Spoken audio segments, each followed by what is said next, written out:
doomed, detected, and lost.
has its laws. Hell, effect and the cause. Curtain falls, but hold your applause. Squirm, squirm, for now down here come the claws.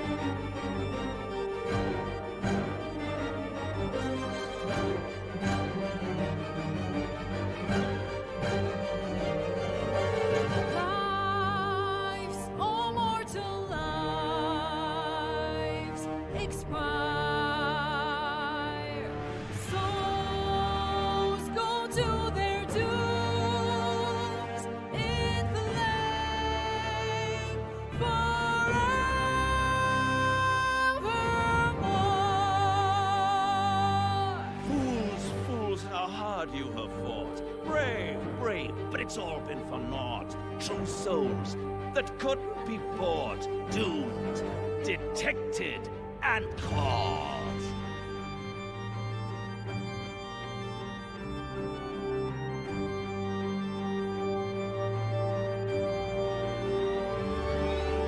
No more deals, it's over. The final act, you're doomed. No more grace, it's over. This house of hope.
Doomed, detected, and caught.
kind of a character he was, and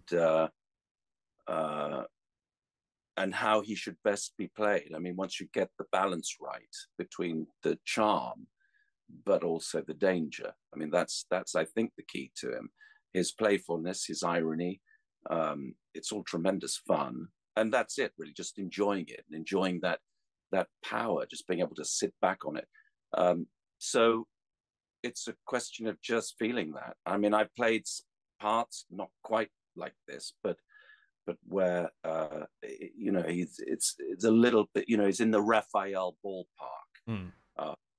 So I had an instinct for it, and you know, for a long time ago, I played Jacobean revenge, tragedy, malcontents, anti-heroes, and it's sort of like Lucifer in Milton's Paradise Lost. He's you know, you have to find the point of sympathy, and where you and a reason why you like him, just playing around with that, really. You know, there's smoothness, but a darkness. There's a lot of switches between different scenes. Yeah, aren't they fun? While we have the playfulness that you were talking about, would you say that any lines were improvised? Were any lines your own, or were they all directed from, I guess, the director, Larian Studios? It was all pretty carefully scripted. Great writers, lovely writers for Raphael. Yeah, quite a sort of lyrical, poetic style of delivery. So I didn't want to mess with the script too much. We might just tweak things in studio. That's inevitable. You always get that, but to a certain extent. But no, I didn't want to mess with it too much. If it felt right, I was just. You can tell usually if an actor struggles with a line. Now, it could mean because he hasn't learned it, or it could mean that there's maybe something that isn't quite right in the writing of it, in the phrasing of it. And generally, if an actor repeatedly struggles with a line, it could be that the writing needs tweaking. It doesn't quite trip off the tongue. But generally, I trust my writers, and certainly that was so in Baldur's Gate 3. Yeah, didn't have to mess with that. I'm glad that the writing was very direct. I do like improvised lines, tweaked lines every now and again, but if there's a vision that they already have and is played through, you know that they already have the characters in mind. They just need the voice and the person behind it, and I think that makes it easier for you. Would you say? Yeah, and there's a lot of trust involved, Sam. Yeah. You know, I trust them, and then after they heard Raphael, they trusted me, so they started to write more and more, and this happens with a radio show I do in the UK called The Archers, and the writers know the characters and start to write for the characters. So I think I think because we worked on the game for so long, for so many years, as it unfolded, then I think they knew what they were writing for. But I hadn't realized that I had a main writer for Raphael, and it was great. So we had many different wonderful directors, but I think there was one main writer. So they knew exactly what they were doing. So I just had to really go along with the ride. I love that. Surprise them occasionally, you know. I love that they had a really good handle on the wheel. You can definitely tell that they knew how character building works and how they can bring a character to life. And we see that with every single character, Raphael especially. There's just it starts off a little slower, which is what you need, but then the character can come into the main spotlight and be able to show off who they are. Whatever quirks they may have, you know. Yeah. Well said, spot on, yeah.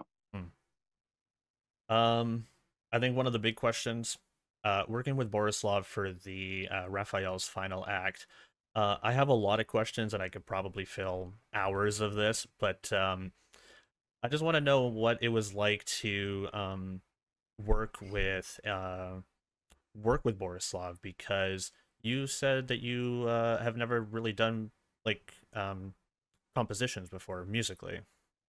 Is that right? Uh, I I mean, professionally, I've not really worked on musical theatre. Mm, I've done a lot of straight plays, if you like, sure. comedies, tragedies, tragic comedies, pastoral. No, I've but not really musical theatre. I have sung informally, casually, but not nothing like this. So it was a bit like entering the musical theatre domain. Uh, and I worked with we had a session on the song, and Borislav was there at the end of it, and he was telling me, he was directing me through it. Um, you know, so we figured out a way to do it. They'd sent me the lyrics, sent me the track, so I knew how it had to sound. And then it was a question of getting the style right. And he focused very much on the performance Mm. and timing, but the performance. So, after a while, we'd sort of have it, but it's a yes, yes, you go for this even more. Yes, more of the performance. Yes, now, okay, now we tried one more time, but this time forget everything about the timing. You just do it your way. Go for the delivery and the character. We're nearly ready to go on stage. I love that. It sounds like he has a Yeah, really big passion for what he does. Just, you know, yeah. um, and you He's a could genius, tell. really. Yeah, He's absolutely. a genius.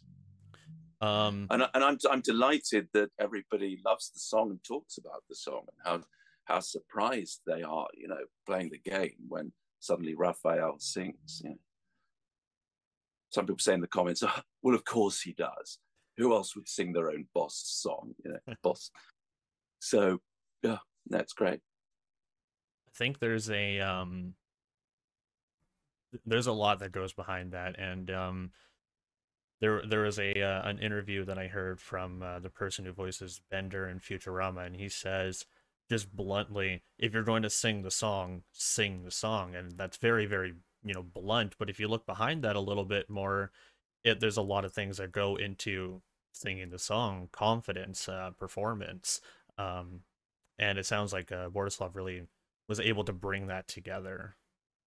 Yeah, yeah, exactly. He was going for a performance, but Raphael is about performing, really, Yeah, isn't always performing, and you know who he is really and what guise or manifestation he is.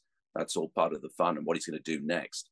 But yeah, he's there is a sense of performance about him, and so the song was all about delivering it in character, mm. which is exactly musical theatre. I see a So lot of people great are fun to bringing up work on that. Sorry, Sam. a lot of people are bringing out the Disney villain comment that you've probably heard a million times by now. Who do Um, they have in mind?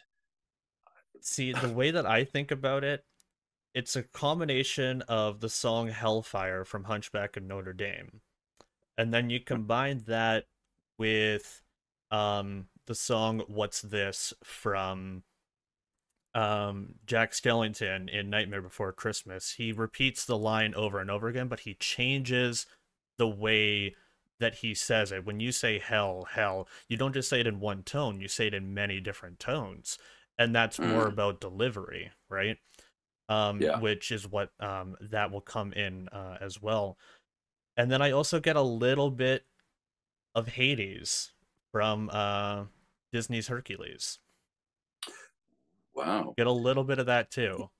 You've gone into this in depth. I have. I absolutely Yeah, I'm have. impressed. Well, you were saying before we went live that you spent a lot of time thinking and studying it, analyzing it. The Yeah. first time that I heard um Raphael's final act, I listened to that song for 7 hours straight. And I fell asleep that night at 6 o'clock in the morning because I wanted to be like, how does this work? Oh, it starts in G minor. Cool. And now we're going up to a B flat major when Raphael takes over to get more of a lively playfulness that he does. And then it combines in an orchestra style very, very smoothly. And it's very, very great. Um, I would compare it to in the realm of One Winged Angel from Final Fantasy VII, a song that people are going to be talking about for 10, 20, 30 years. Absolutely. I'm amazed. Yeah, absolutely. Wow. I'm amazed. I'm very impressed. Mm-hmm. Good knowledge, good research. Music is something that I've been doing for a very long period of time. So music absolutely speaks to me. Um, and I needed to jump on Raphael's final act as soon as possible. Um, I really love the Yeah, music. yeah, clearly. Great. Um, to kind of sway from Raphael's final act because I could probably talk your ear off about that for hours. Um, I wanted to know what your feelings and thoughts were. I imagine excitement behind being included in the long list of BAFTA nominations. Well, thrilled. Mm, Yeah, I mean it's just great to be on that list. mm. I mean, I'm in some pretty good company. You know, I mean, I'm happy with that company. We don't, you know, I go to all the best clubs, but you know, I don't really hang out with these guys too much. But yeah, no, it's great company, and I'm thrilled. You know, I want to be on a slightly shorter list soon. Um, got to find a way to make that happen. But yeah, no, it's terrific. It's terrific. I'm just thrilled that everyone has that Raphael is the devil we love to hate, or the devil we hate to love, or something. But that he's made such an impact is just thrilling. So getting to do the song and being on that long list is just a great ride, great journey. Thrilled, and thank you everybody really for the opportunity and for the support and the the love and all that. I'm getting sentimental now. It's well deserved.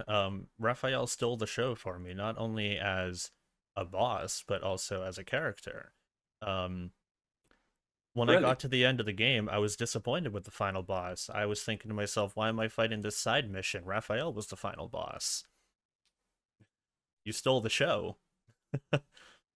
Well, okay, that's that's a great compliment.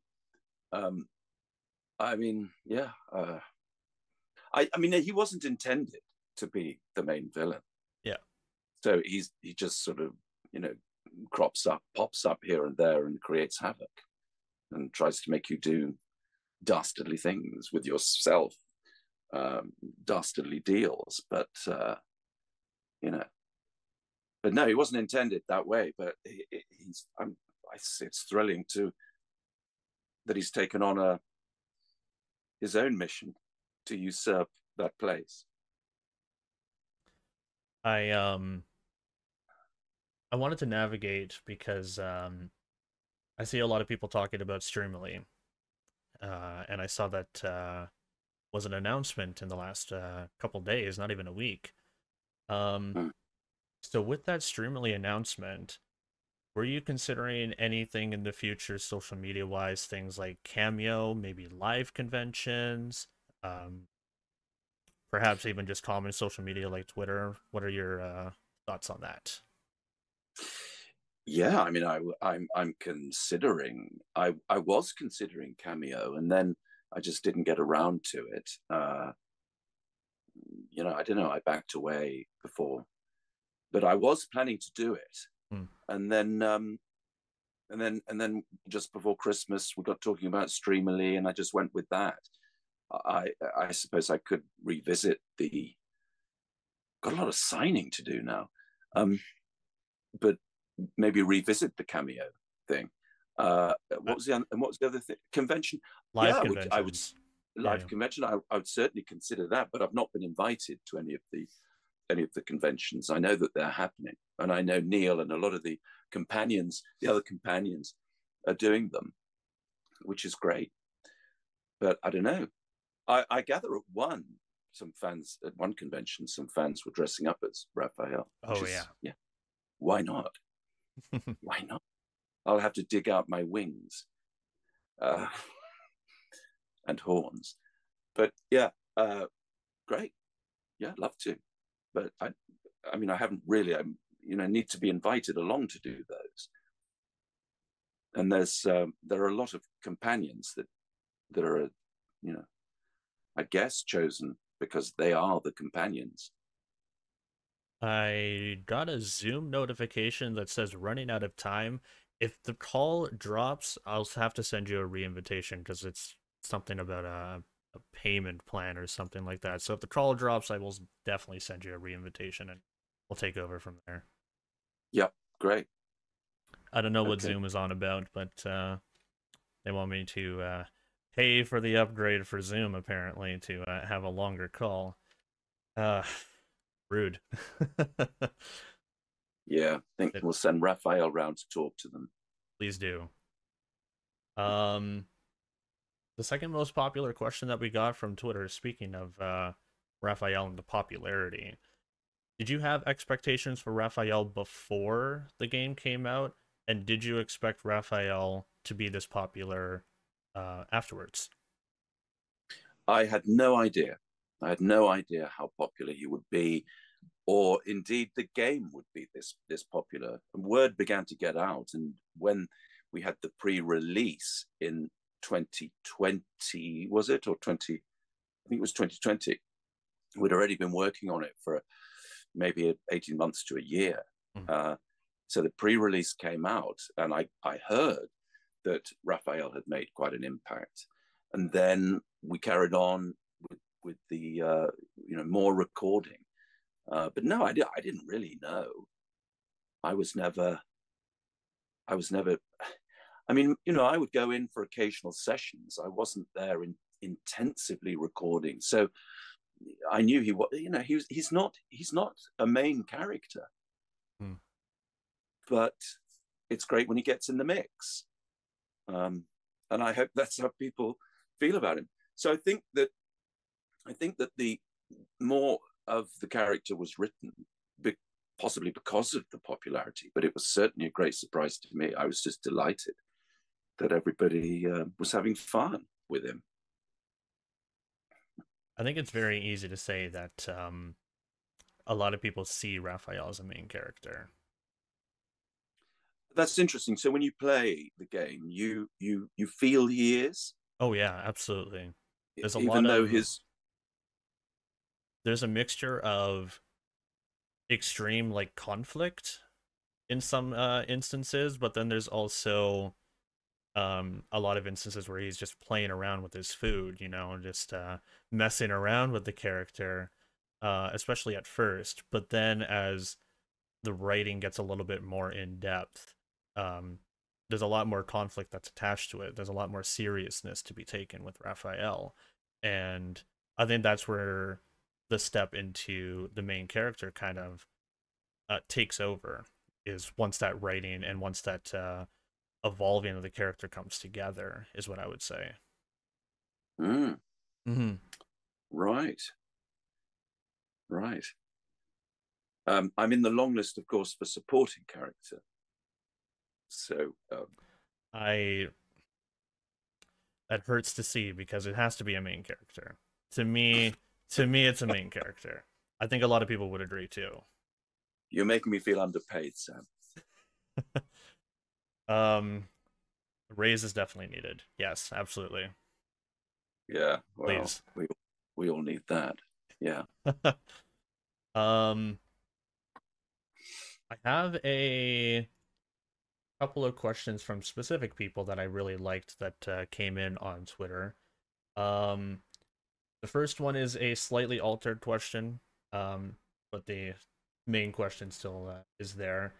From someone named Turnip Gatherer, they said, did motion capture and Dame model affect your performance at all for Raphael? Motion capture and what was the other thing? Motion capture and the Dame model, so a picture, a 3D render of the model. Did that affect your performance at all? What do you call that? The what model? The Dame model. Dame model. Game. Oh, game model. Oh, yes. I'm so sorry. Game model. Okay. Well, motion capture. It is the first motion capture, the only motion capture game I've done. Yeah. And really, it did affect the character because because it's wonderful. You get to physicalize him, you get to inhabit him in a physical sense rather than simply vocalize, find the voice, which is what most of the time one does in games. But with motion capture, you get to embellish the line physically. So, and then they say, the director will say, oh, just you do this slightly at an angle. Then you get, oh, right. So, oh, we're in 3 dimensions here. And it's like theater. And that's how it felt to me. It was a bit like returning to the stage and being aware of the room around me. So I could take the gaze off or up or down, you know, or tilt the head, just find different ways of moving and finding a physicality for the character, as I would do as if I were playing a role on stage. I remember in one session, I said, I felt the way I was moving was a little bit like a lizard or something. I said, oh, he's quite saurian, isn't he? And then the movement director, because we had vocal directors and movement directors, and I think he was in Vancouver. So I'm talking to the movement director in Vancouver, and he said, well, go with that, you know, go with that, explore it. And he sort of encouraged me to find a kind of sinuous, saurian, lizard-like movement. So it was great working in that way. But there's a funny story. My first session, I may have told this before, forgive me if you've heard this, but my very first session, I was already in the Velcro suit and, you know, all the sort of light receptors, the microphone for sound, and all set to go. And the fire alarm went off in the building. So we had to evacuate. So there I was on Croydon High Street on a wet Monday morning in a Velcro motion capture suit. And the shoppers passing by must have wondered what was going on. Well, they probably knew. You know, the devil's come to town, and he wears Velcro pajamas. Yeah. So that was quite fun.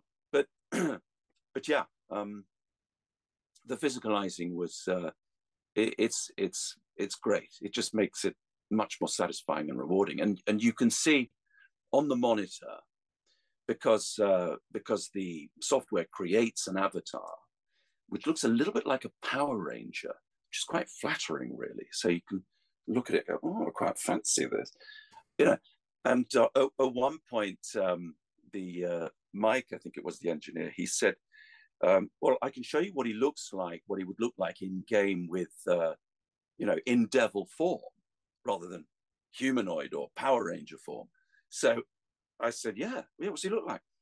So he sort of, you know, tapped into the keyboard, and suddenly horns appeared and wings appeared, and I moved my arms, and the wings moved. I thought, wow, this is really extraordinary.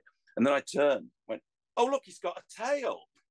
You know, it was that was fun, but not distracting at all, because then the Power Ranger comes back. But I'm focused on the lines. I'm focused on the script, and what something of a challenge is to that's where you have to be, because we don't learn it, but to take the performance out away from the screen and be able to come back to it.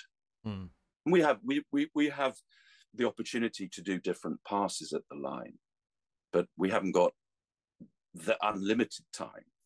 So generally, once you're into a rhythm, especially with the longer speeches, which connect, and they become like a monologue on a stage, it's great to get that rhythm. So you just get that flow.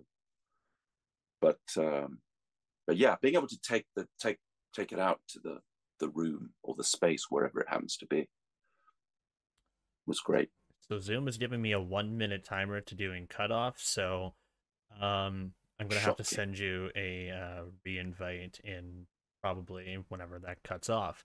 It sounds like a lot of skills were transferable, though. I would say that's a very aptly put. Yeah. Very aptly put. Good point. They were, but then that's true of all acting, I would say. The medium may be different, but it's all about the truth. Everyone in chat here, they sung Raphael's final act, and You connected immediately after a whole verse went through, which was perfect. Really? You Oh play yeah, them? You were playing? everyone was commenting the lyrics in a row.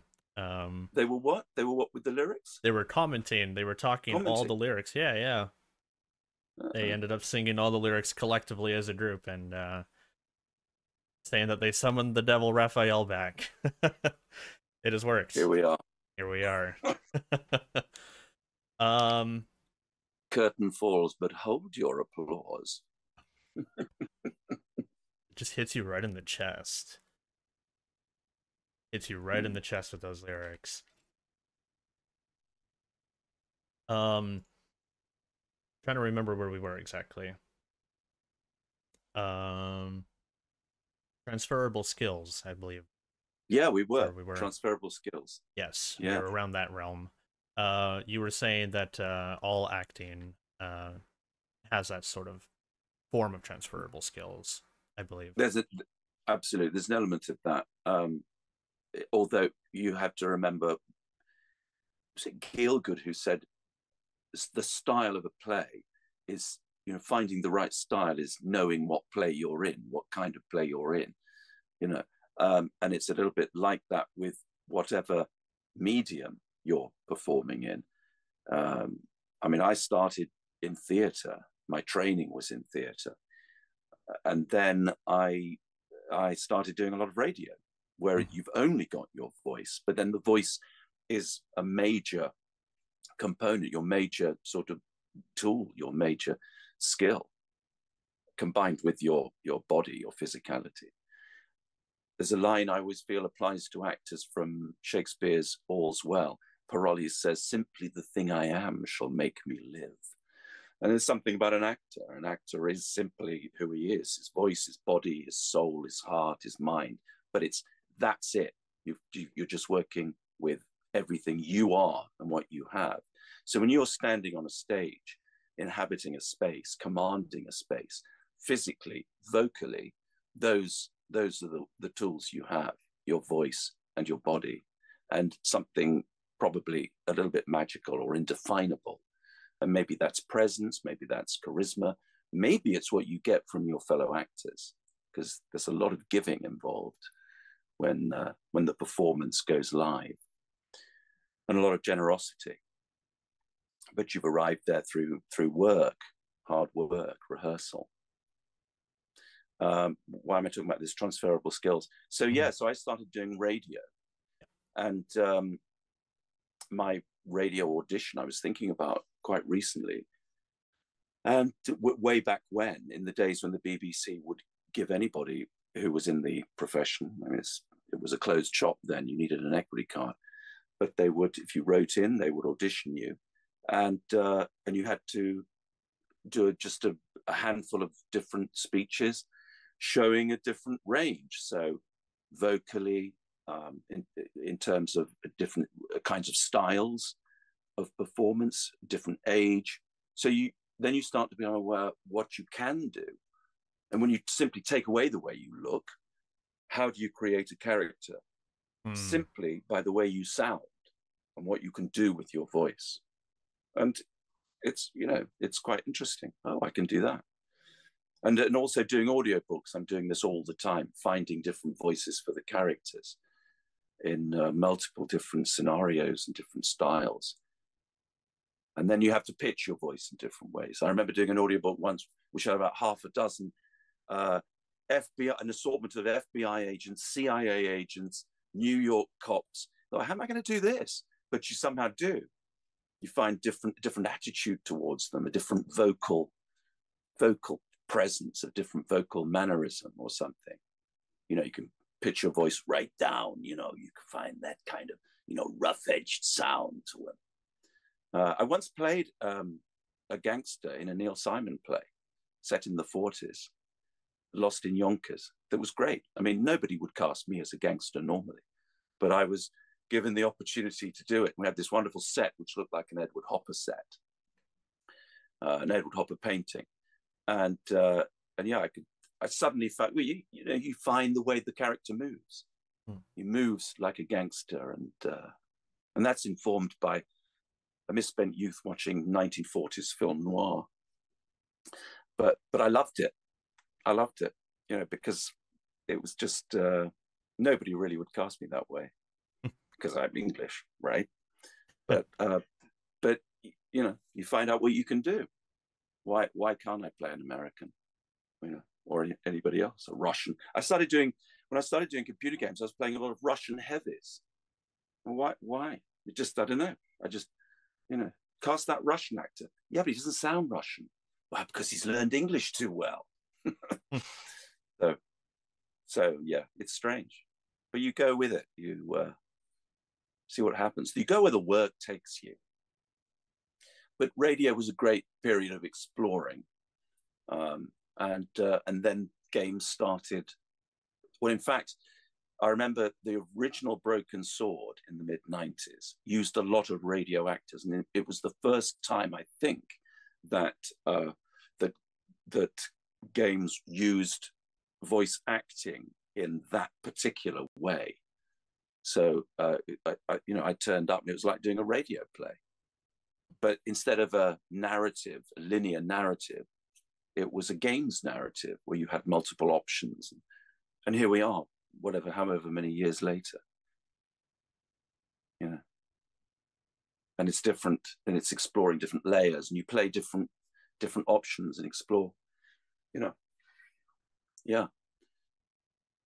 It's actually great how you went in between the differences between, you know, video games, audiobooks, BBC performing for radio, because that was actually the next question on my list. Someone named a Darling Mess over on Twitter asked the differences between performing as a motion capture voice actor for video games, performing for radio or audiobooks, and also performing for live theater. It sounds like you nailed that on the head before it even got there. So that is Well, that's incredible. There we go. I've instinctively answered that question. Amazing. And there's a lot of depth to it too. To what?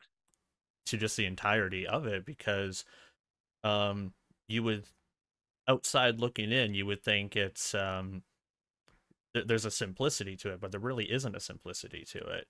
Now that I'm more on the inside, you've definitely shown me and a lot of people what that would look like a little bit more. Like motion capture, there's probably a lot more physicality to it, for example. Yeah, absolutely. Yeah, absolutely. It was as I was saying before, and thank you for the question, by the way. It's a great question. It's like entering a third dimension, and that's like going back on stage. Yeah, yeah. But then, of course, you're surrounded by cameras, so maybe it's a bit more like.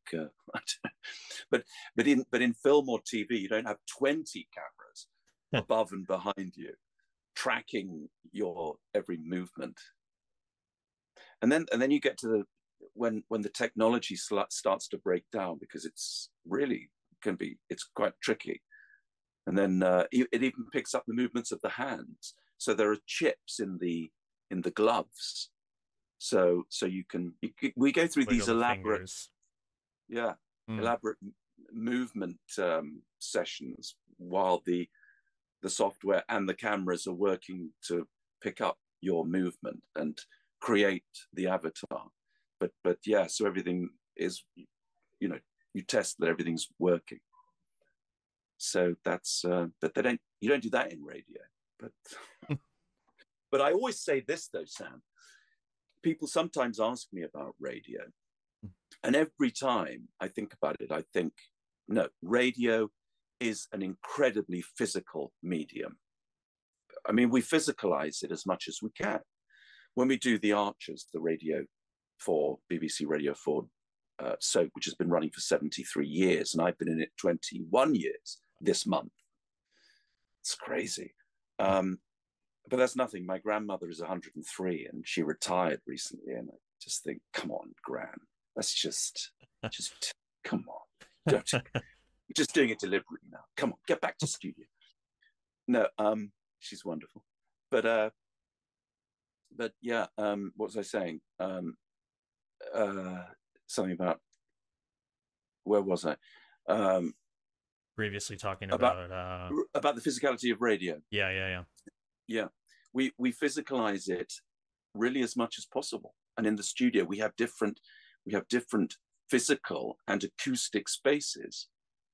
So, you know, we have what we call a dead room, where there's a zero acoustic. It's everything that happens outdoors happens in that space, and we have a soft space, as if within that we have a soft carpeted space, as if we're on a lawn. And then they sprinkle old magnetic tapes, or my old performances, my past performances on there. You know, you sprinkle that, and it sounds like you layer that on the floor. It sounds like you're walking on grass or hay or something. And then on the other side is hard, which sounds like a yard. So put a few stones and grit down there, and it sounds like you're walking across a gravel yard. So everything's physicalized as much as possible. We've got a live acoustic, or another example, we've got an acoustic that's like an office or a study or a bar maybe, or a bedroom, and there's a sofa in there, and it converts to a bed. When I left studio the other day, they were just setting up the sofa as a bed, because there was a bed scene going on in there, about to. So, you know, close the set. So yeah, everything's really physicalized, and we move as much as we can. We have someone who does spot effects or Foley in there with us to create locally as much sound effects as we can. As far as tractors and cars and birdsong, well, you know, that's got to come in on grams, but it's, I've always said radio is very, very physical. You know, how you stand affects the way you sound, or indeed sit.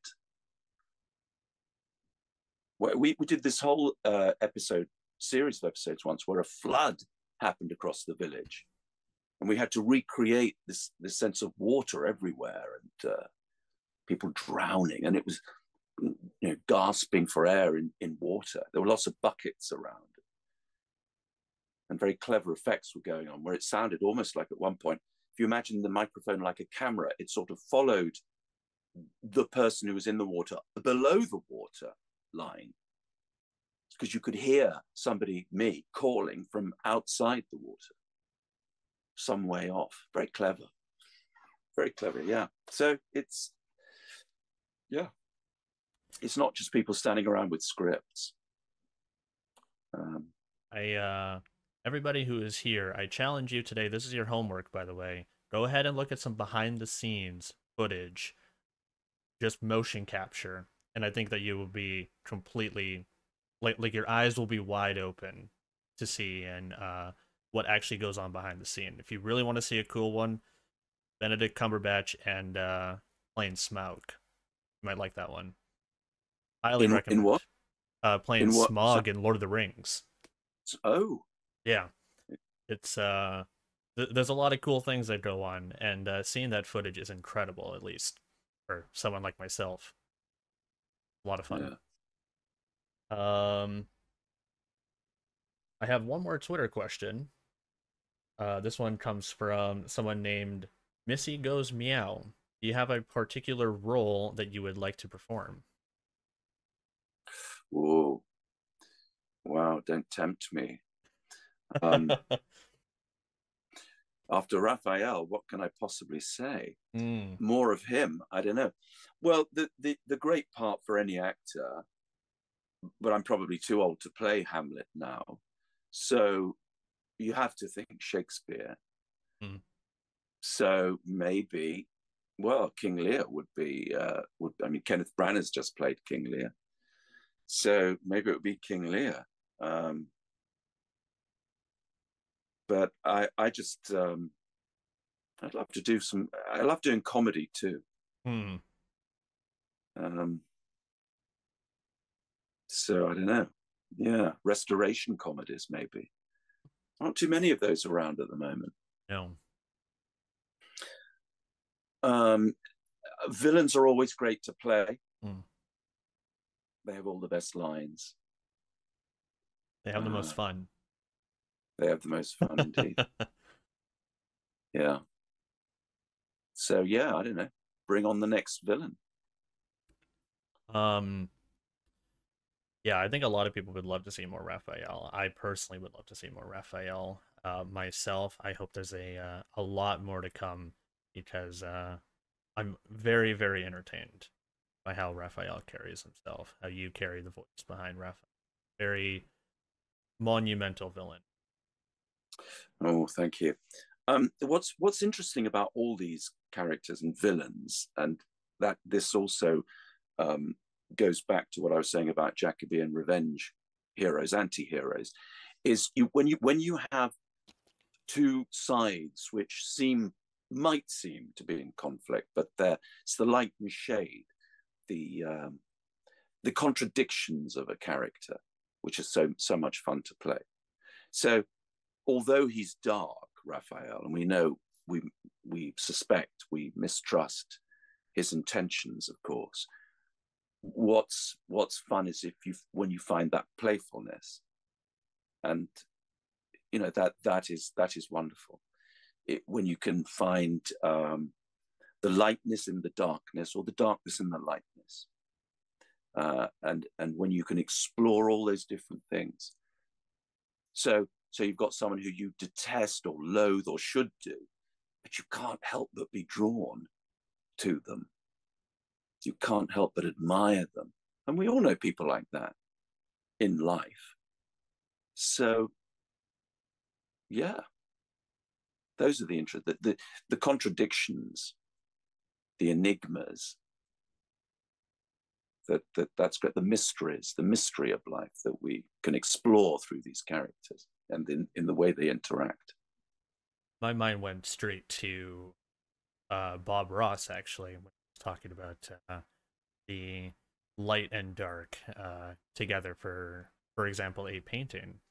But that could be definitely described as a person as well. A little Yeah, bit of light, there's a little bit of dark, and it makes a person. absolutely. Yeah. And stylistically, you think of film noir, which is all light and shade. I mean, literally, and how they worked with black and white and created those wonderful films with such artistry. Those directors of photography. I mean, they were geniuses. Yeah. I mean, It's Double Indemnity, wonderful film. And then, of course, everyone was smoking in those days. So you've got the smoke, which gives you all this texture. You can almost smell the room. Yeah. Can't do it now. Ban it. hmm. Pull that fag out. um and it looks like that is most of the more popular questions that came over Twitter.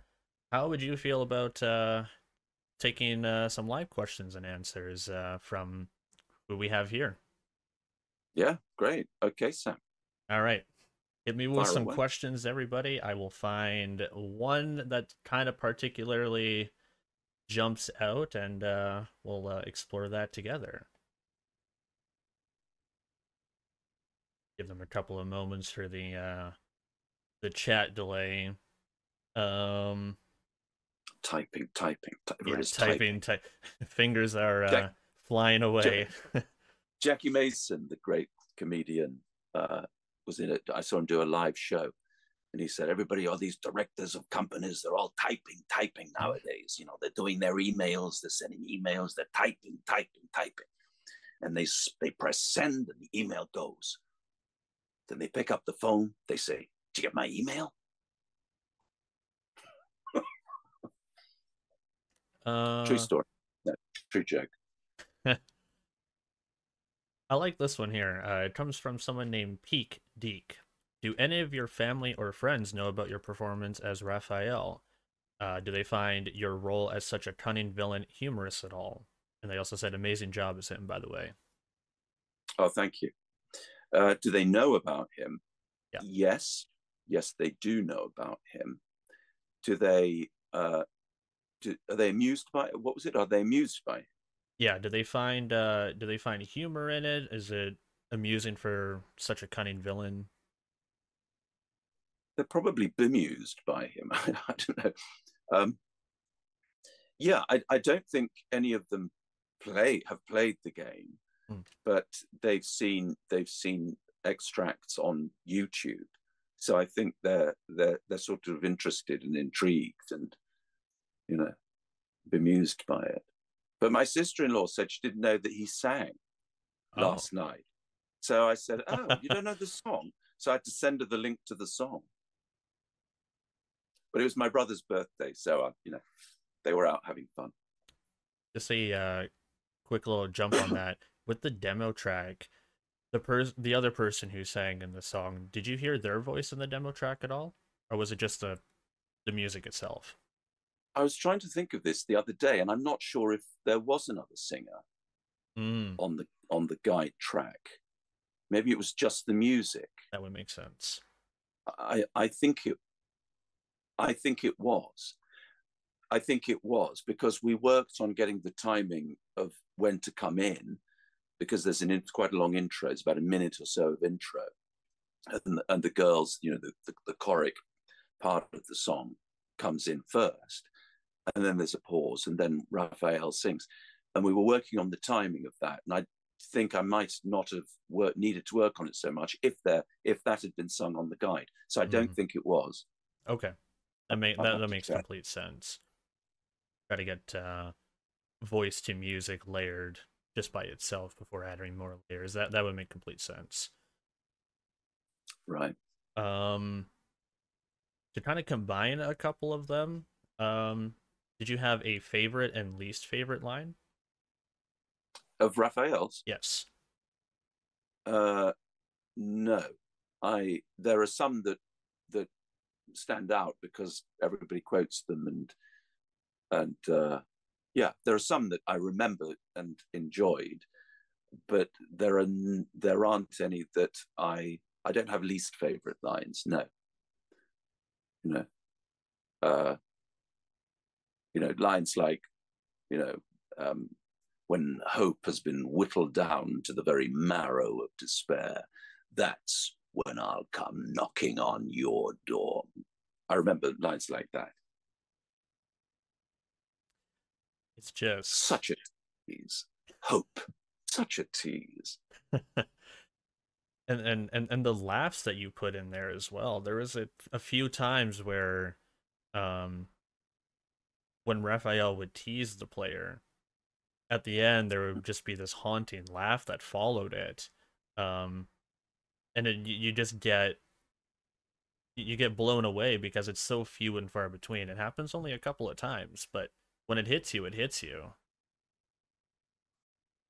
Right. Yeah. Well, I remember feeling that that's all part of his power, and you know, he sort of sits back on that power and enjoys it, relishes it. There aren't many times when he really loses his temper. I remember there was one moment, probably in the end, towards the end, maybe maybe you remember it, Sam. But there's this one moment where he does get he's on the back foot because he's normally in complete control, trying to get people to sign away their souls or all their contracts. Yeah, here's a contract. Yeah. Yeah. Here's a contract. Yeah. This one is actually pretty interesting. It comes from someone named Fruit Bat Berry. Raphael is big on poetry. Do you yourself have any poems that stick out to you and that you enjoy? Yes, I've been talking quite recently about my favorite poems are probably four quartets by T.S. Eliot. They are, but they don't really. But yeah, I mean, Raphael-wise, you've probably got to go to Paradise Lost, Milton's Paradise Lost. But yeah, that's my background in literature. I read English at university, so I have read a lot of the major poets and dramatists and novelists of the classics. So yeah, quite big on poetry. And occasionally put pen to paper myself. Write in blood, of course. Signed and sealed. Signed and sealed. Yeah. uh, this one has been I've seen a lot of, and I can't say a specific person on this one because it's happened so much. Um, this one says, respectfully, how would you feel about recording lines for Raphael if he was a romanceable character in Baldur's Gate? Ooh. Ooh, who's asked that question? A lot of people. A Really? lot of people. So, What would your thoughts and feelings feel behind that? well, I mean, I would go along with that. You would go along with that? Why not? But maybe, I mean, there's that curious part of the game with Harlep, isn't there? Uh, where we learn something about Raphael's sexuality, Hmm. but it would take him into another area completely if he were romanceable. I don't know. What do you think? I think there would have to be. That's a tough question. I think it would Yeah, have to be a definitely. coincide with Harlip. There would have to be something Well, with that. yeah, actually, yeah. Yeah, Maybe you wouldn't know if it was Raphael or if it were Raphael or Harlem. I have no I mean idea. that would be quite interesting, wouldn't it? That would be Where there would be a lot of writing with that actually. Try to figure that yeah, out. yeah, you're in a situation you think it's Raphael, it's all going well, and then suddenly, oh hello, The change up. yeah, yeah. Let's change the mood a little. Yeah. And am I right in thinking Harlot suddenly sometimes manifests as a in a female form? There Is is that there is a scene with there is? that, yeah. Yeah, yeah. Oh, this is fun. Yeah, let's go with this. No, I'm thank you for asking that question. That's That's great. there's a lot of curiosity behind that. I think supposedly there's a petition for this. I should segment this and send it over to the petition and To maybe Larian. yeah, maybe Larian would jump on board with that because it sounds Well, like I there's this actually sounds like there's a lot of interest. my online friends told me that there's already been something of a movement to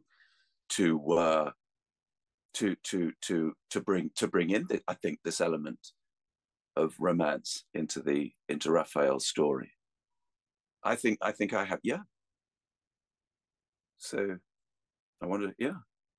Because it's all party members. There's never a non-party member romanceable scene, if I remember correctly. I could be wrong on that. There's so many different variables in the story, but that could be a quite an interesting take to be the first non-party member. Not party. Is that the companions? Is that what Yeah, you mean by the? companions, Yeah, yes. or the part? Yeah, yeah. Well, yeah. Well, it's breaking conventions. It's charting new, previously uncharted territory, exploring. So why not? I mean, I'm all for it, but Larian's got to be. They've got to come up with that. But This should be interesting. this should be sent over again. This should definitely be segmented and just sent over to Larian and see what they think about it. I think that would be incredible. Yeah, intriguing. Yeah. Um, I got another 10-minute timer on Zoom before they want to kick me off again. Zoom does not like me. How are you on time, by the way? I would just like to I'm I'm check in on. I'm okay, Sam. It's late, but I'm okay. Yeah, I know Uh, it's very late for you right now. well, I mean, it's all relative, isn't it? I mean, it may be, I don't know, midnight here, but it's noon somewhere else. Um, but fire away. Keep firing the questions, and For sure, in 10 minutes' time we can reconnect, or if people want to do something else, that's fine. for sure, for sure. Wanted to check in with you. Uh, Yeah, thank you. I yeah, appreciate it. there's a lot of excitement over that last question. So I'm trying to. Oh wow, A lot of excitement.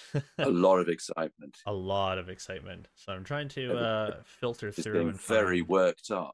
very worked up for a Friday night or Friday morning. I don't know, Saturday morning. Feel Yeah, free to well, fire off more questions, even if you've said it before. Feel free to repost them because there was a lot of excitement on that last one. yeah. If anyone's got any want to modifications of that question, if they want to share some thoughts on that, This one comes finesse that question. from Freya Mushi. Oh yeah, Freya. I have a Freya, yeah, question. one of my online friends. Yeah, Oh yeah. yeah. The question is, can you be quote unquote too nice to play a devilish or dark ambiguous character? Does it play into the whole notion of what constitutes acting, whether on to play oneself? What a superb question, and That is how a good question. wonderfully phrased. That's a brilliant question. I had no idea Freya was going to ask that. No, it's brilliant.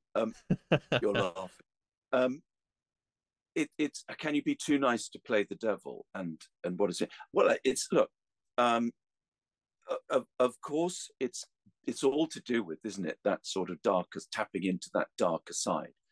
I don't know. It's if you're a nice person, a good person, you it doesn't mean you can't play these. It in a way it sort of liberates you to explore that darker side. And they're all sort of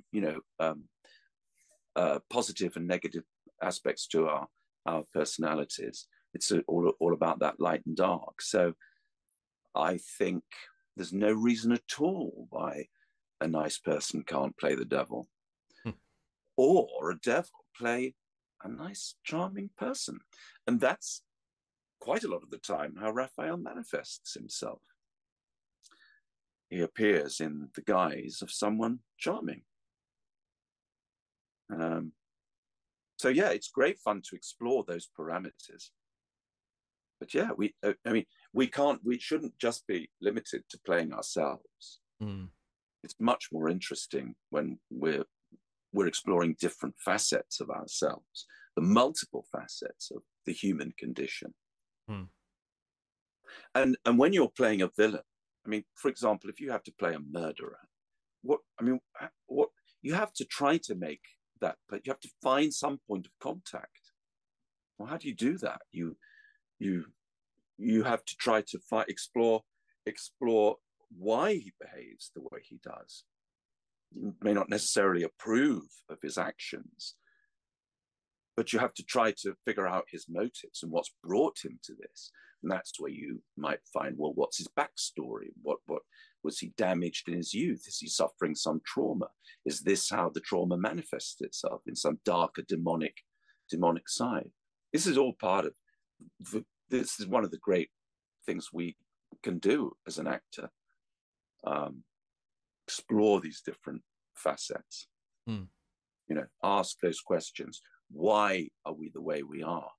Why do we behave the way we do? Where do we come from? Who, what, where, when, why? These are the questions you ask yourself when you find you have to play a character. Yeah. To explore the last two questions, I actually like this one a lot. It comes from someone named Bergmint.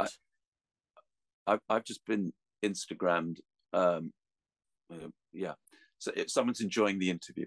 Oh, I love that. And they're enjoying the interview's great, and they're enjoying the character's awesome, or something like that. Thank you for writing. Thank you for your compliments. I love that.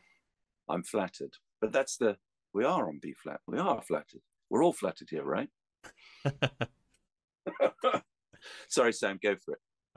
While acting, what do you believe Raphael feels towards the player character? Are they expendable to him, or is there a bond? Or a little bit of both? Utter contempt. Probably both. Probably both. I could see both. To a certain extent, contempt, but a bond. I mean, he wants something.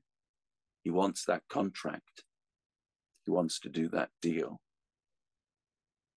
That's the teasing part of it, isn't it? But how can you trust someone like him? I was once asked, would you do a deal with him? No Good way. question. Say again? I said that's a good question. No. Yeah. Yeah. Depends what mood I'm in. Yeah. A crazy mood. Yeah. Let's see. Another good question. That was a good question. That is a good one.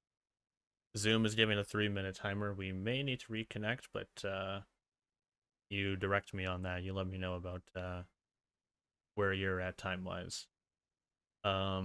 If we get cut off, let's reconnect. Okay, I'll just do the same thing. Just send you. If you're okay. Yeah, absolutely. If you're okay and people are okay, they don't want to. I'll send you a link the same way I did. Okay.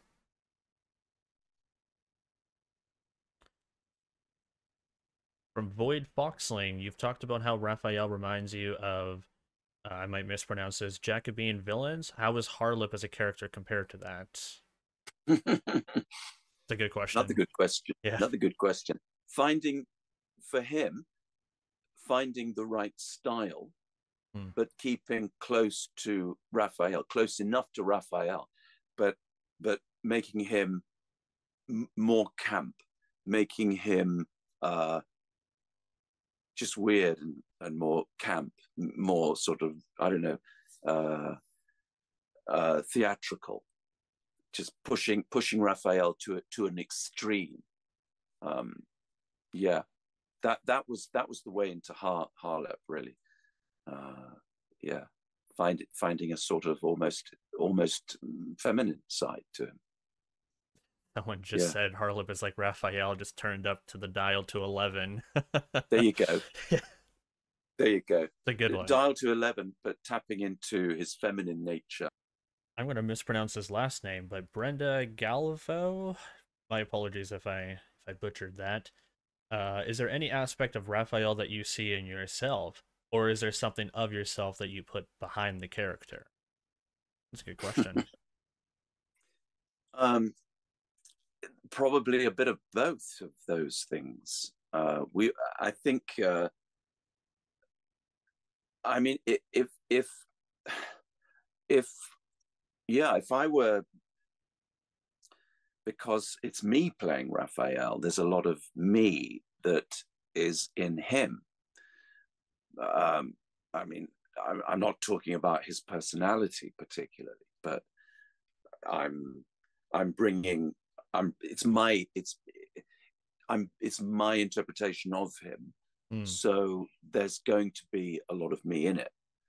I mean, there could be a lot of different ways of playing Raphael, a lot of different actors who would do it, and he would be completely different. But my Raphael is this Raphael. And so, yeah, there's a lot of me in him because of that. Does that answer half that question or all of that question? I'm not sure. To me, I think that answers all of that. I mean, assuming a character it's a little bit like putting on a costume, and it's got to fit you, and then it will be made to fit you, because people will tweak it and adjust it accordingly. And it's a little bit like that. I'm getting into someone else's costume. I'm getting into someone else's skin, but he sounds like me, and he moves like me. And I'm making him move like me. I'm making him sound like me. I'm in control. He's saying, no, I'm in control. They have confirmed that it answers all of that, so that's excellent. Fabulous. This is a good one. From someone named Just a Little Kobold. If you had to play one of the companions, which character would you want to have a go at? And they also said, thanks for bringing Raphael to life, and I can't wait for the Streamily signing. Oh, thank you. Thank you. And thank you to everybody who's embraced the Streamily, because it's only been live for 2 or 3 days, if that. And everyone's really sort of jumping on it, and great. I'm delighted, and I hope you enjoy it, everything about it. But thank you. And companions, it's a bit difficult because I don't know all of them. But I know Astarion is hugely adored. Now, I mean, if it isn't sacrilegious to say, I'd like a piece of that, but only because I know he's so adored, and Raphael can't allow that. He wants a piece of that too. So I guess Astarion. I mean, Neil does an amazing job, and he's an amazing guy. But yeah, I feel like there's some comparisons that could be made towards the two. Out of all the companions that there are, I feel like those would probably be the closest. There's a lot of differences, obviously, but Astarion and Raphael are probably the most comparable, at least. There's a lot of differences, of course, but there's almost no comparisons to the rest of the companions that are there. So I think that makes the most sense to me. I would say there's probably a lot of light and dark to Astarion, and I know there's a lot of playfulness to him, so that would appeal to me. Yeah, but I wouldn't want to, I mean, Neil is fantastic. So I mean, this is fantasy role, right? Well, it's a fantasy game, so we can speculate. But yeah, no, interesting question. I've heard whispers of Neil wanting to work with you. Is that something that you'd be interested in the future? Neil wants to work with me, as Raphael, or I am not sure what that meant. I just saw that there was a mention of that somewhere. How about that, Sam? Astarion and Raphael go on holiday. This is a new game. What do you think? Put it out there. They team up. They pair up. The great, Laurel and Hardy, Astarion and Raphael. I think there wanted to be a stream, is what some people have been mentioning. They heard a stream. They heard something about that. Great. I would. Yeah, I'd be up for that, certainly. Yeah. I'm hoping that's because of that. That's the bridge that connects. That would be incredible. Yeah. Anybody wants to make that happen, that's great. Keep wishing for it. Keep willing it. A lot of people are very, very excited about that. But that's about working or doing a. I am not sure what that entails by stream. It sounds like a stream to get do a live stream. Yeah, I'm not sure what that entails entirely, but it sounds like there's interest for something to work together. Yeah. I would be all for it. I'll bring the oil, right?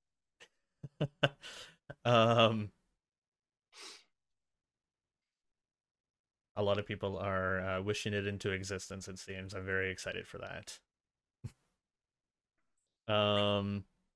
Do you have thoughts on Raphael's relationship with other NPCs like Karilla, Hope, or Dortesh? I'd need some help with that because I'm not really too familiar. Just besides, okay. Yeah.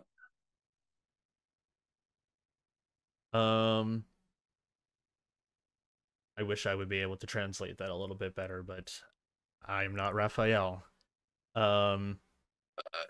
What? Have you got something you can't translate? You mean for that question specifically? It sounds like for that question. Yeah. So what was it? Points of similarity or something? Thoughts on Raphael's relationship with other NPCs like Karilla, Hope, or Dortesh? I think Hope would probably be the biggest one, because there's a lot of mention of Hope with in your line specifically. Well, the House of Hope. Yeah. Yeah. Well, let's go to the House of Hope. That could be a song. That would be. Yeah, I like that already. Welcome to the House of Hope. It's a Madness did a song, wasn't it? It's not quite that, but yeah. Did you make any fun connections to other talents or staff through Baldur's Gate 3 that you're particularly excited about or for? Staff? Yeah, Did you say, what did you say? Staff, as staff, in, maybe. I would imagine that could be other co-workers, directors, yeah. anybody. Well, everybody I've worked with uh, has been fabulous. Um, I mean, it's just been a joy to work with all the technicians. The sad thing is that I didn't I mean, I would coincide with other actors in passing, but we were in different sessions. Mm, So, I mean, that's when I first met Neil, uh, and seen him a few times, but we haven't done a session together. I mean, I think there was one occasion I was working on another game, and he was in another studio, probably doing an Astarian session.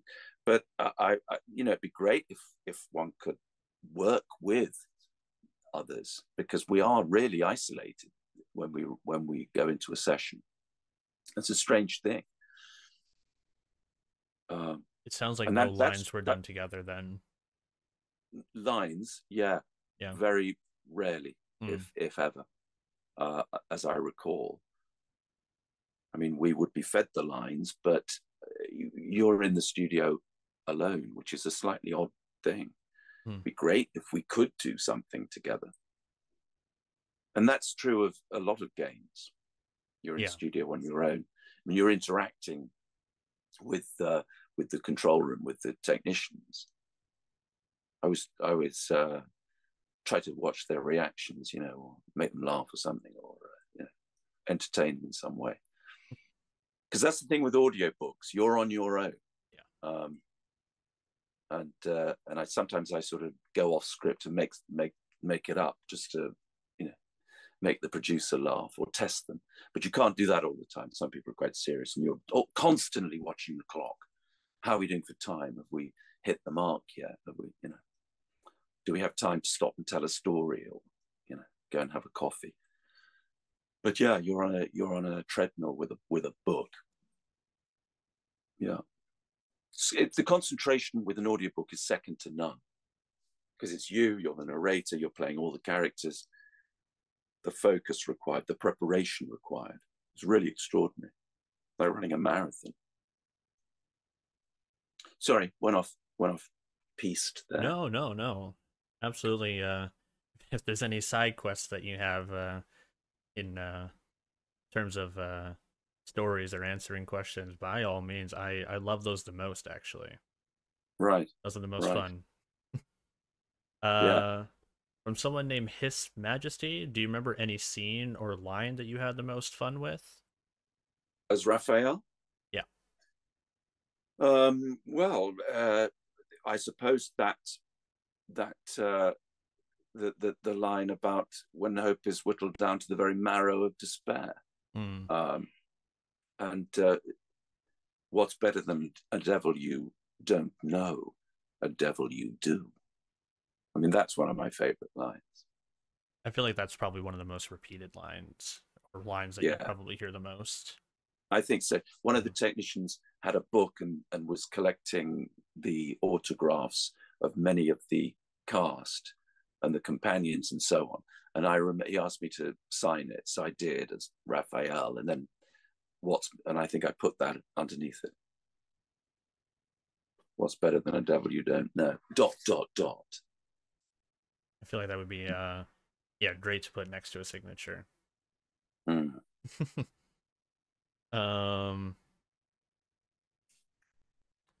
Void Foxlane, you've mentioned some roles in I'm going to assume DOS means Divinity Original Sin 1 and 2. How are those? I love Divinity Original Sin 2. Yep, there it is. But it's hard to find them attributed online. Yeah, I don't. What my roles? Yeah. My roles, probably because they weren't major roles, but I certainly remember recording for it, and that was the same studio in a former location, but it wasn't motion capture. But I do remember going in and putting down voices for Divinity And yeah, was there another game? Yeah, there's certainly Divinity. Original Sin 2, I think it was. Yeah. I can't recall the characters either. There's probably a record of them somewhere. Another question I've been seeing quite often, and I think it ties into the question from previous. A lot of people have given you the crown of Karthus. Where's the dinner date that was promised? Oh, sounds like a lot of people are wanting to cash in on that. Well, stay tuned. That'll be for the I don't know, Ask Larian. Ask Larian. Yeah. That's another, diverting it to Larian. The Larian have a lot of emails to answer, don't they, or something? The date with Raphael. Seems like that can go very chaotic depending on choice answers and replies.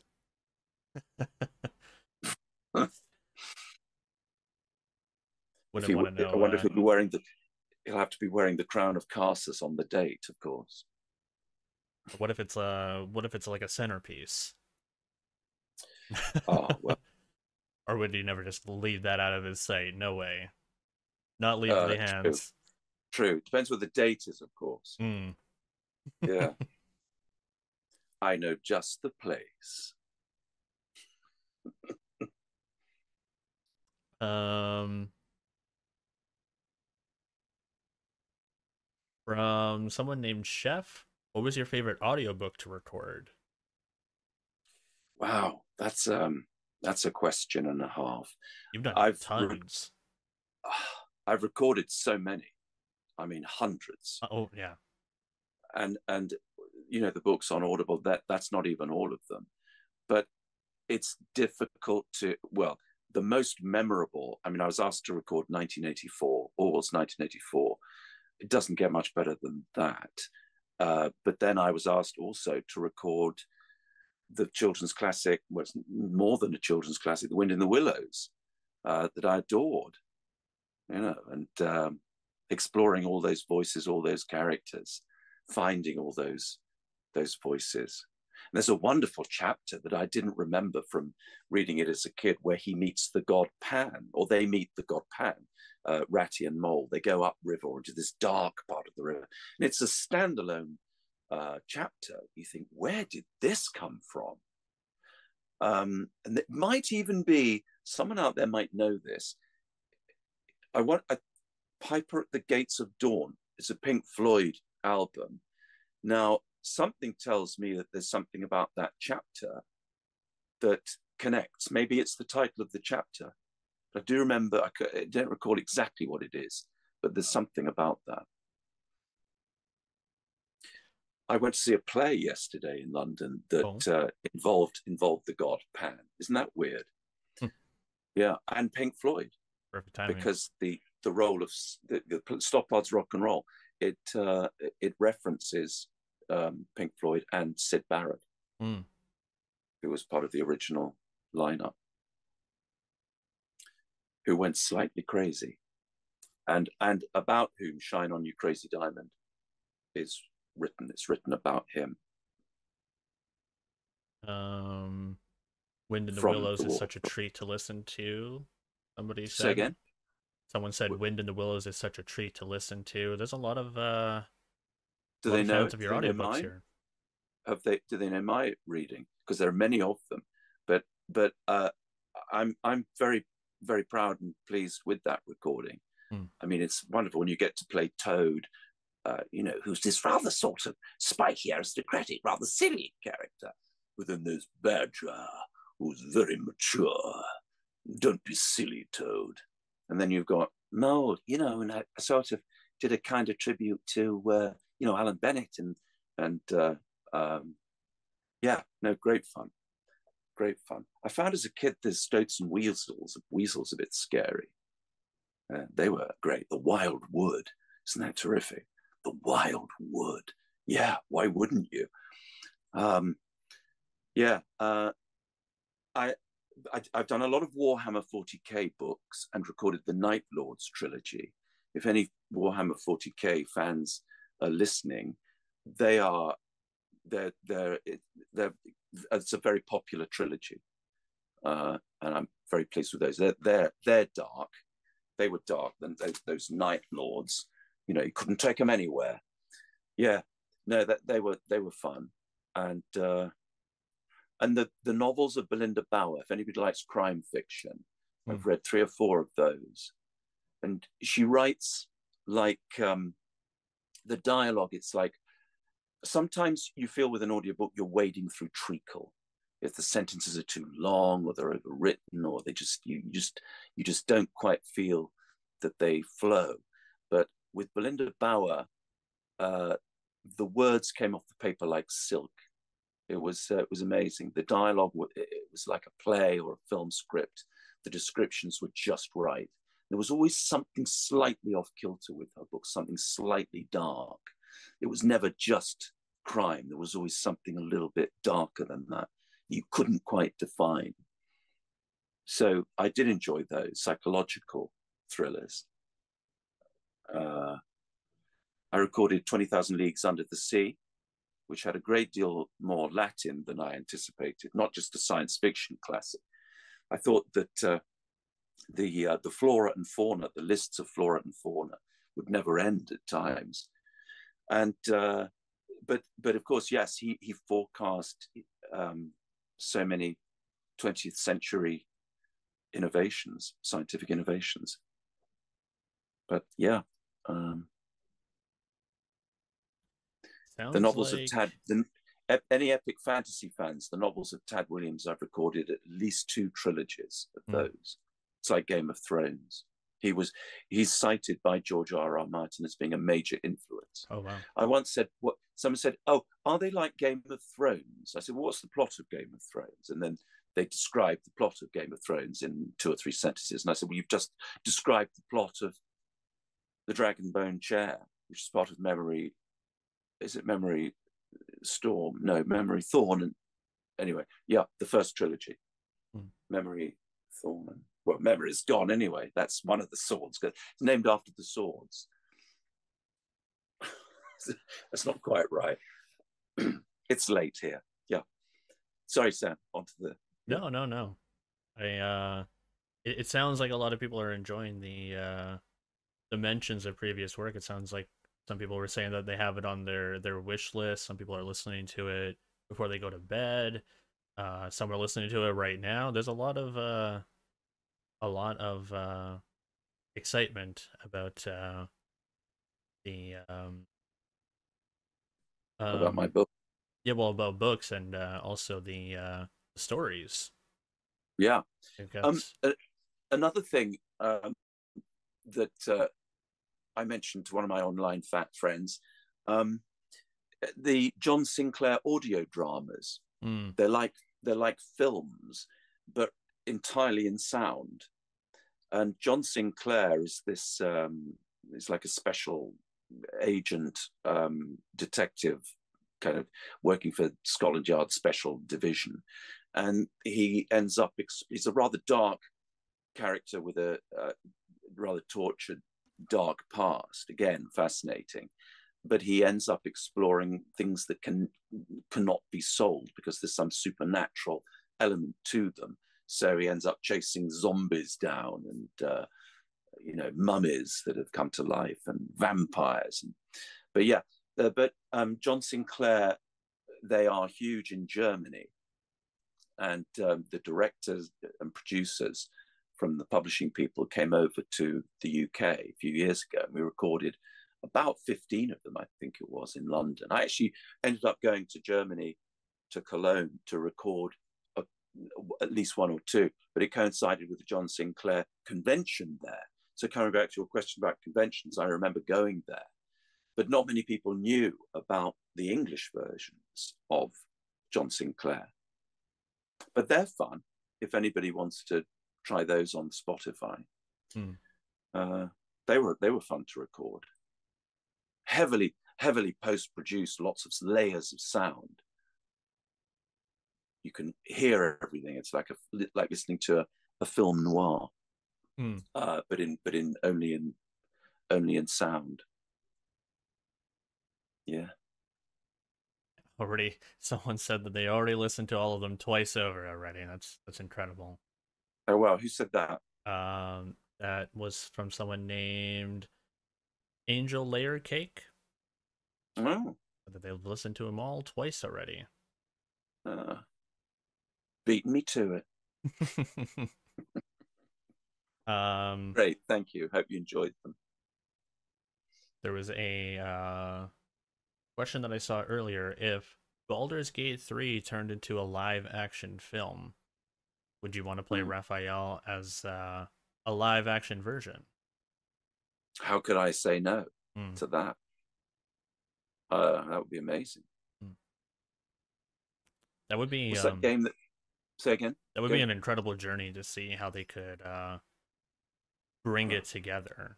A lot of games to movies are starting to become pretty populated now, and the budget films that are coming together for it, the big budget films that are coming together for it, they've been starting to pull it off really well, and I think a Baldur's Gate 3 live action would be very, very nice to see.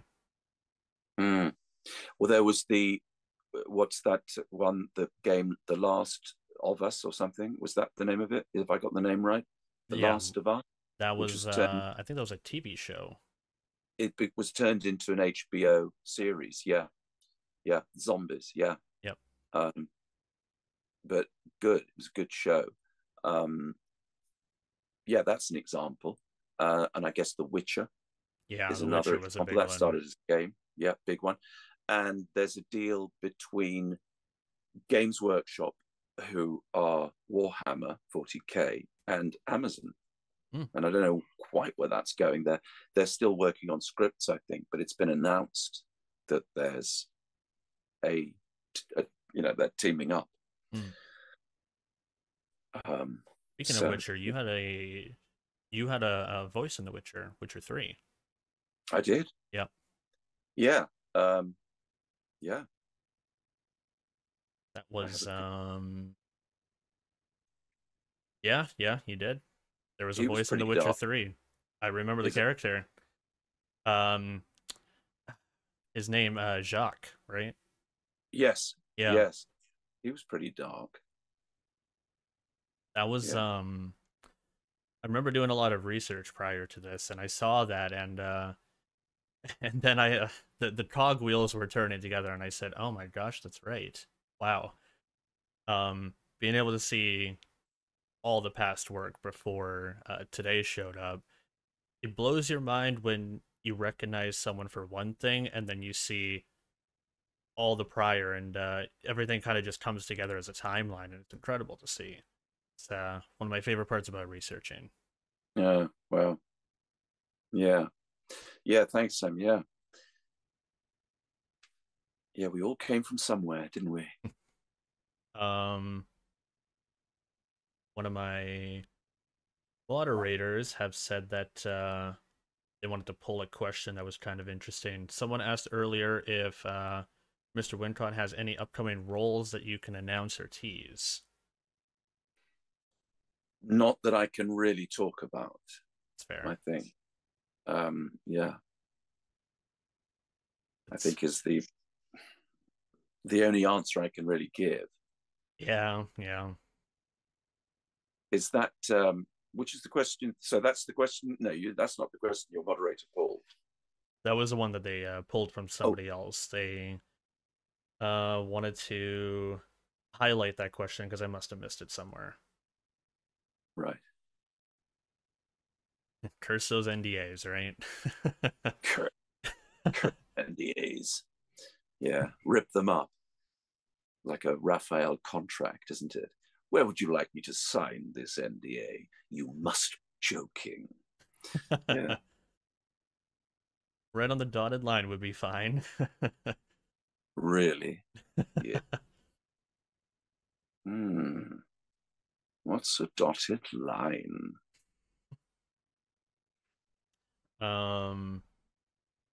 Someone is interested about more inspirations about Raphael or Harlip. More inspirations. Well, we talked about Harlip coming from a sort of extreme camper, slightly feminine side of Raphael. And you just try something that's going to, and if it doesn't work, you just keep trying something else when you're in studio. I mean, that's the great thing. Just kick it around, and people tell you, yeah, that works. No, that doesn't. And the directors have been great on the game because they've just sort of really just nudged and given help when needed, but it's just nudging, just gently steering. But there's been a lot of freedom for me to find what works, and it's collaborative in that way. Yeah, this works, and try to go further in that direction. Go with the lizard idea, make him sinuous in his movements. Raphael, and with Raphael, it was just finding the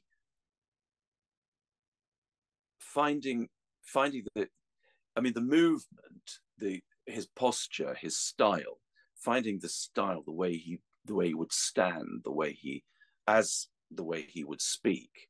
So finding that rhythm to the character, finding that confident quality, that suave quality, that playful quality, and just enjoying the moments when he can be much darker and suggestive, but it's shot through with irony and power, really, but a relaxed power.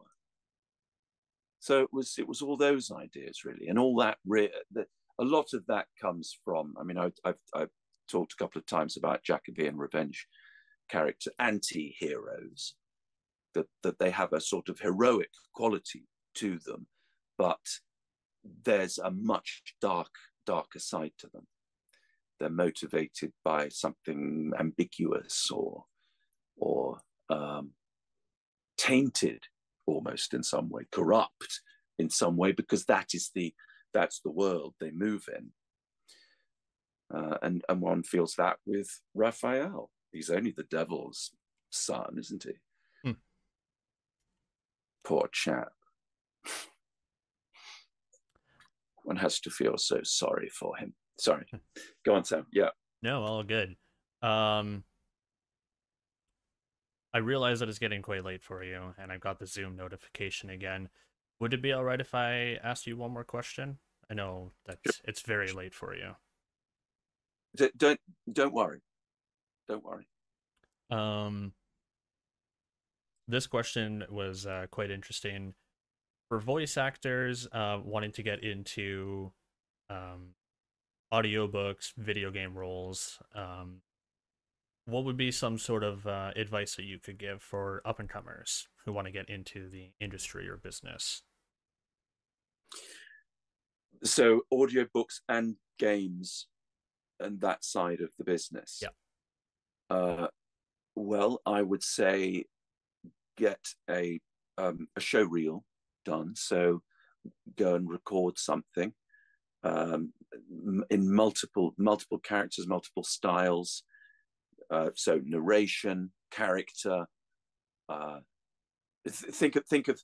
I mean, go and listen to an actor's voice reel, or go on an agent's website. Find an agent, a good voice agent, and listen to the character, the show reels of that agent, and you will see the different avenues you can pursue in voice work. So yes, the audiobooks, yes, games, voiceover, corporate, otherwise. So corporate's much more sort of regular and probably saturated with complicated phraseology, jargon, very specific.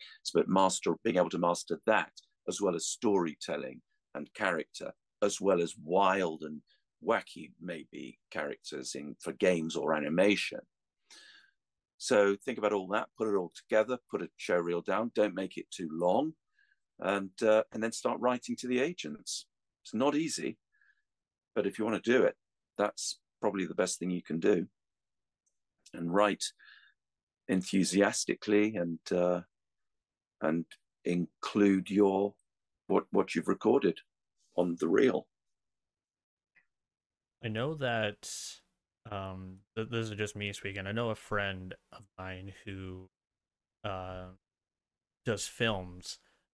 To kind of follow up on that, he was mentioning that location is also kind of key. Is that the same for audiobooks and voice acting? Is location kind of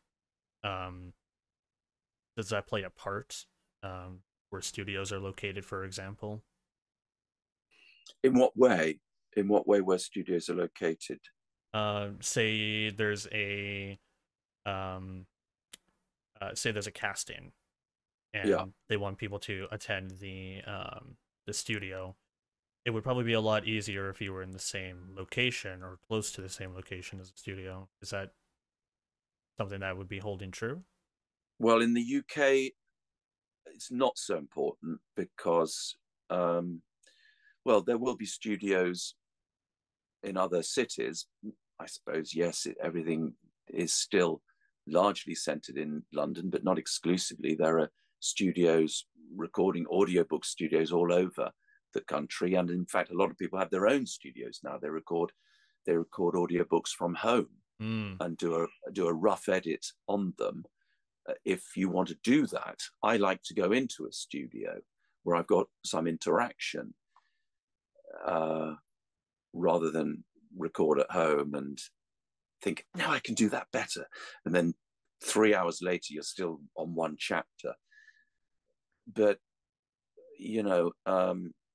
geographical location, well, it might be more important in other countries. But yes, I mean, if you're going to record a show reel, do it in a professional studio, get it done with good sound, invest a bit of money into it if you want to go into it. But geographical location, I don't. I mean, so often now you get asked to submit things remotely. Can you put some tracks down? I mean, in fact, I only yesterday and today, an invitation to come into a studio was rescinded. No, first of all, put down something as an MP3, and then we'll invite you in at the end of the week. Oh, wow. So, we'll short circuit that, we'll shortcut that. So send in the sound file, and if we like it, we'll invite you at the end of the week. I said, how dare you? How dare you? Don't you know who you're talking to?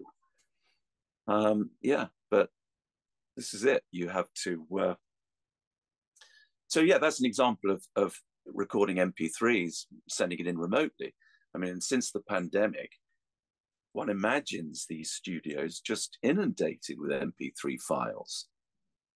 And how do they know? How can they, do they even have time to listen to them all? There's a lot of that for TV shows, recording from home, doing a self-tape. We still quaintly call them tapes, doing a self-tape from home and sending it in and hoping that they see it. It's tough, but that's the way it is nowadays. I hope that's helpful. Yeah, I think that part too was very helpful for the that question. Zoom has another 2 minutes left on this before it does the unfortunate disconnection again. Okay. I think a lot of the questions have been answered, and I know it's super late for you, and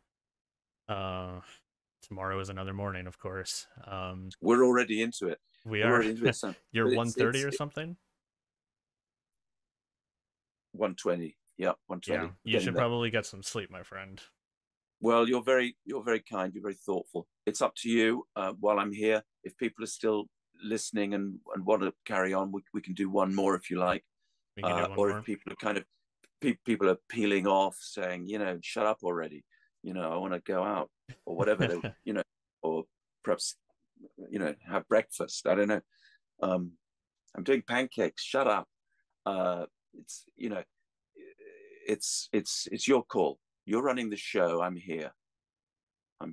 But we can do one more if you want. Okay. How about we reset the Zoom call? I think I need to use the washroom really quickly, and then we can dive into one more. Would that be all right with you? Yeah. Okay. So what? 5 minutes or so? Yeah, I think a 5-minute break would probably be a good call. Cigarette break for some. Yeah. Would that be all right with you? You're into those wicked habits. Yeah, that's fine. We'll do one more. Right, and welcome on back, everybody. Appreciate the couple-minute break. Thank you so much for doing this for us, by the way, Andrew. This is very, very, very kind of you, and repeated quite a lot from everybody who is here. Having a lot of fun. Oh, thank you. It's great to hear that. Great to know. There was one question that I saw in the midst of the break.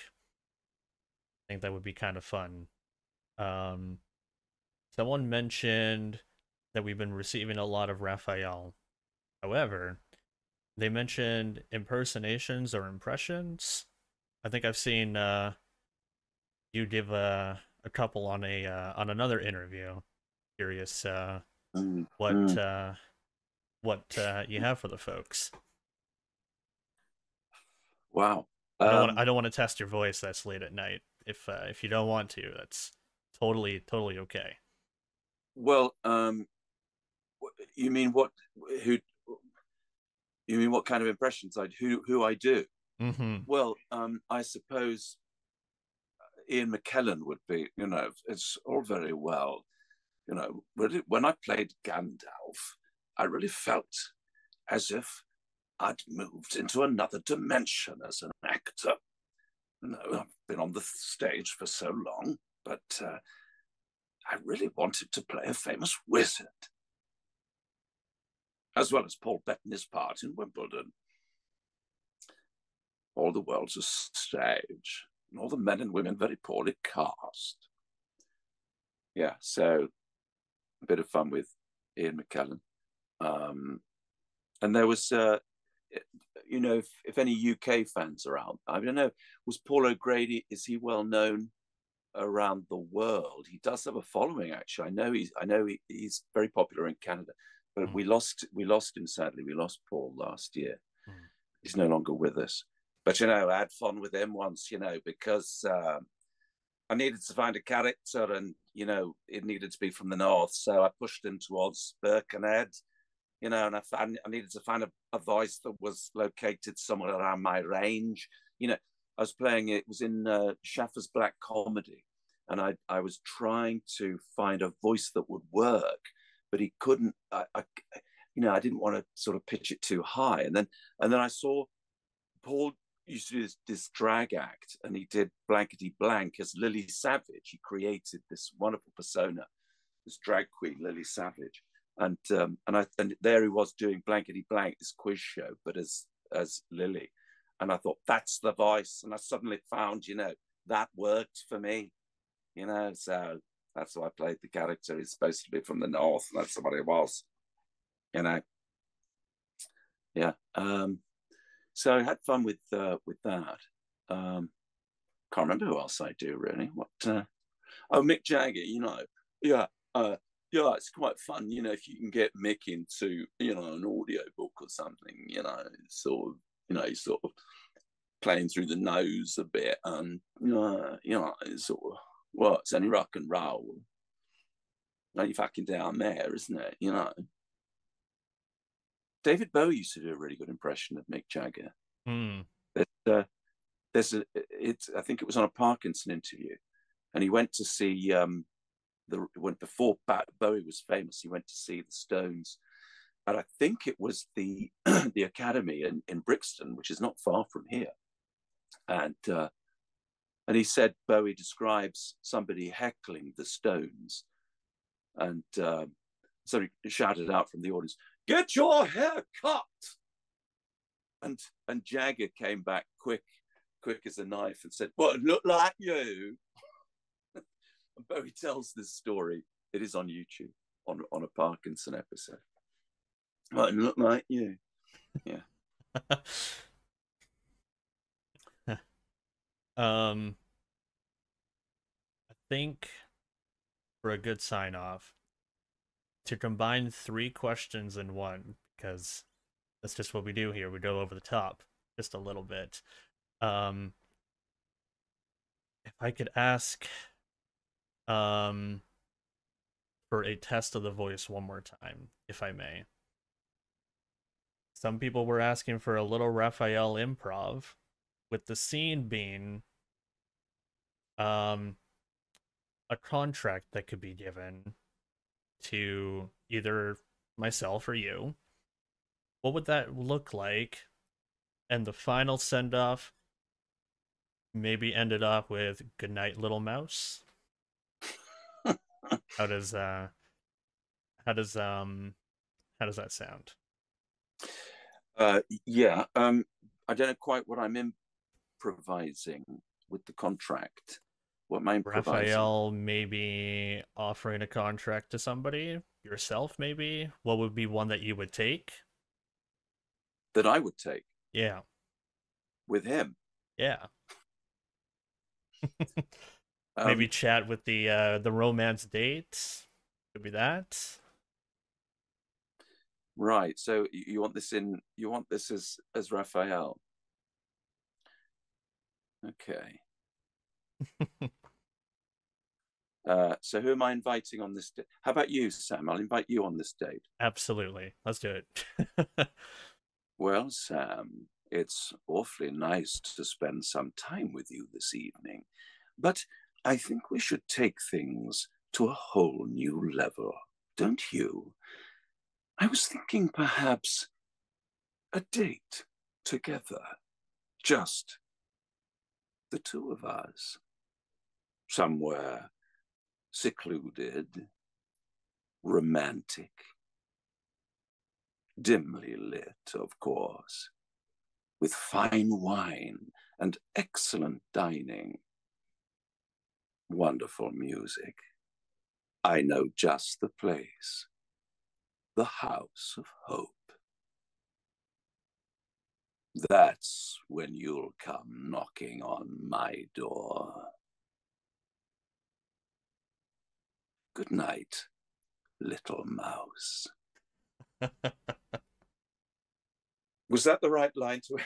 That is perfect. Was it good night, little mouse, was it? Yeah. What was the line? That is... I can't even keep up with chat. I think you have made everybody's nights or days, or depending on where their time zone is. It's a lot of people are very, very happy with that. Well, if Definitely. it's breakfast for you, please bring the pancakes and don't forget the maple syrup, will you? Or if it's dinner, how about some steak? And make it very, very rare. How about that? Okay. Just ending every single sentence with that like raspiness, the growl. I've noticed that's something that happens quite often. I don't want to say it's a small detail, but it's one that stands out a lot. That gives Really? a lot of... Oh yeah, absolutely. I hear that. It's the thing that really jumps to the top of the tone. It jumps up to the top of the voice, and it's something that you can definitely pick out for sure. It's very, very noticeable, and it's a great feature on Raphael's voice. I really enjoy it. Mm. Oh, thank you. It adds to Thank the you. character so much. Oh, thank you. You're very kind.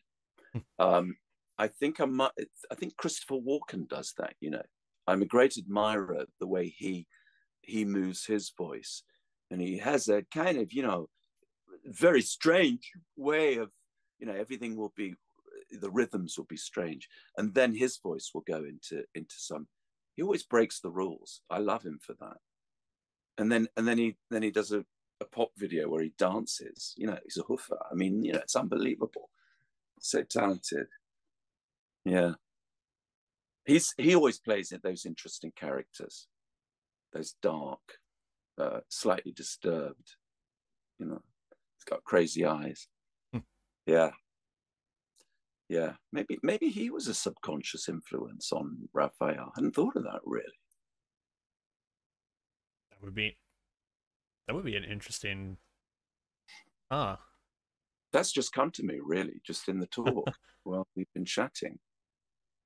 Mm, yeah. that is Yeah. yeah, interesting to explore out loud. You know, being able to piece that together. Sometimes you don't really think about it until it comes in Yeah. conversation. Yeah. Yeah. No, yeah, no, I'm an admirer, Mm. fan of his. I did a commercial, and the director of the commercial, this is a few years ago in Europe, in Bulgaria, and I think he'd been working with these. He'd been working with, I think, Benicio del Toro and Christopher Walken on something or other. And I said, "Wow, now you're working with me," you know. So I was hugely flattered.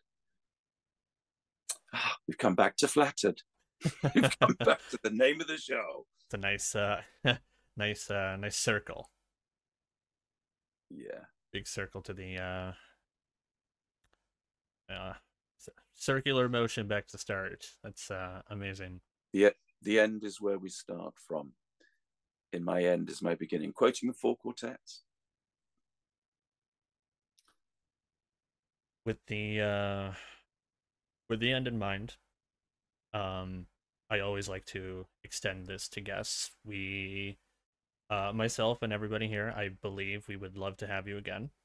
I know I would, if there's ever a time in the future that roads cross again. Would absolutely love to keep in touch and do a follow up somewhere down the road, maybe hopefully in the near future, because it's been an absolute pleasure to have this conversation with you and learning a lot, actually. Brilliant. Next time we do it in the House of Hope, okay? Absolutely, please. No, it's been great fun. Really. Thanks for your company. It's been great to hang out with you and everybody. And yeah, a lot of fun, and very happy to come back. Thanks for inviting me. Yeah. I mean, what better way to spend the early hours of Saturday morning for Yeah, me? it's almost 2 o'clock in the morning for you. It's very, very late for you, and I hope that It'll not. be time for the Australian Open tennis soon. I don't know what time it is there. 11 hours or something ahead. 10 or 11 hours. Yeah, afternoon. Yeah, there we go. I hope it's not a Yeah, to a detriment this time of night. But thank you for staying for the uh, longer period of time. I know we had a set allotted time, and being able to extend and get uh, more questions out was really, really, really kind of you. So I appreciate that a lot. you're welcome. You're welcome. Yeah, no, it was a lot of fun. Enjoyed it. Everyone is saying have a good rest and sleep well. I Thank you, and the same to everybody. Or have a good day, in the case of yeah, there's we're hitting all time people. zones, aren't we? a good evening for those of you who are west, and a good morning to those of you who are east. For those of you who are around me in Europe, sleep well. What are you doing still being up? Watching you. Yeah. Listening to you go on. Yeah. No, Thank you so much. I appreciate it. Thanks. It's not goodbye. It's until next time. Okay. All right, Sam. Thank you. Thank you again. You take care. You sleep well. You have a great evening. You too. Thank you so much. All the best. Bye. Bye. See you.